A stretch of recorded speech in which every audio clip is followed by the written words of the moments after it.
जय हिंद दोस्तों आज के सेशन में हम डिस्कस करेंगे ओबीसी नॉन क्रीमी लेयर के रूल्स जो कि गवर्नमेंट एम्प्लॉयज़ के लिए एप्लीकेबल है। दोस्तों बहुत ही इम्पोर्टेंट सेशन है, इसको आप पूरा देखें और समझें। इसमें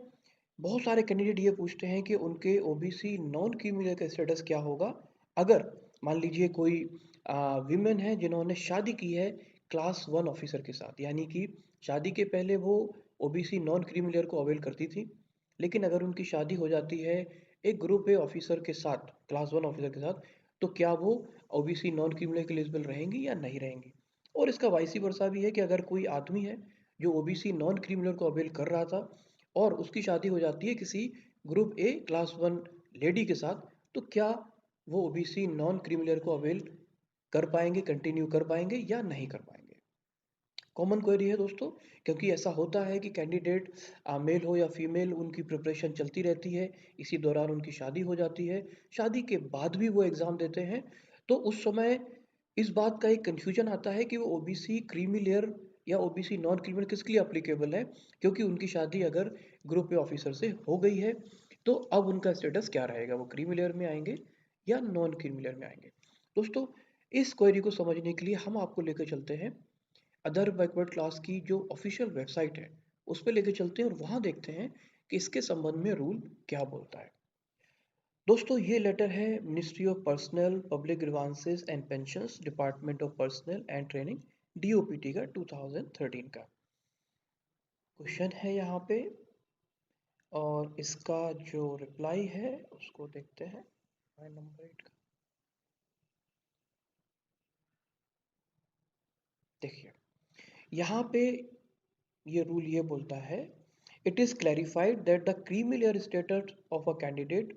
is determined on the basis of the status of his parents and not on the basis of his own status or income or on the manner of status or income of his or her spouse. Therefore, while determining the creamy layer status of a person, the status or the income of the candidate himself or his spouse or her spouse shall not be taken into account। यानी rule ये बोलता है कि जब आप OBC non creamy layer के reservation को claim करते हैं तो उस वक्त आपकी जॉब और आपकी इनकम काउंट नहीं होती है, और आपके स्पाउस की इनकम और आपके स्पाउस की जॉब भी काउंट नहीं होती है। काउंट होता है आपके पेरेंट्स की इनकम और आपके पेरेंट्स की जॉब। तो वो सारे कैंडिडेट जो ये ओबीसी नॉन क्रीमी लेयर को अगर अवेल करते थे और उन्होंने अगर शादी कर ली है ग्रुप ए ऑफिसर के साथ,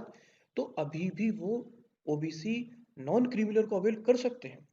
कंटिन्यू कर सकते हैं, क्योंकि उनका क्राइटेरिया अभी भी ड्राइव होगा उनके पेरेंट्स के स्टेटस से, उनके पेरेंट्स की जॉब से, पेरेंट्स की इनकम से। ये रूल ये क्लियरली ये डिफाइन करता है कि आपकी इनकम, आपकी जॉब, आपके स्पाउस की इनकम और आपके स्पाउस की जॉब आपके स्टेटस को अफेक्ट नहीं करेगी। अगर आप पहले ओबीसी नॉन क्रीमी लेयर को अवेल करते थे तो आप कर पाएंगे उसके बाद भी, और अगर आप पहले ही ओबीसी क्रीमी लेयर में आते थे तो आप डेफिनेटली ओबीसी क्रीमी लेयर में ही कंटिन्यू रहेंगे। फ्रेंड्स मैं उम्मीद करता हूँ कि ये इम्पॉर्टेंट क्वेरी आपको क्लियर हुई होगी,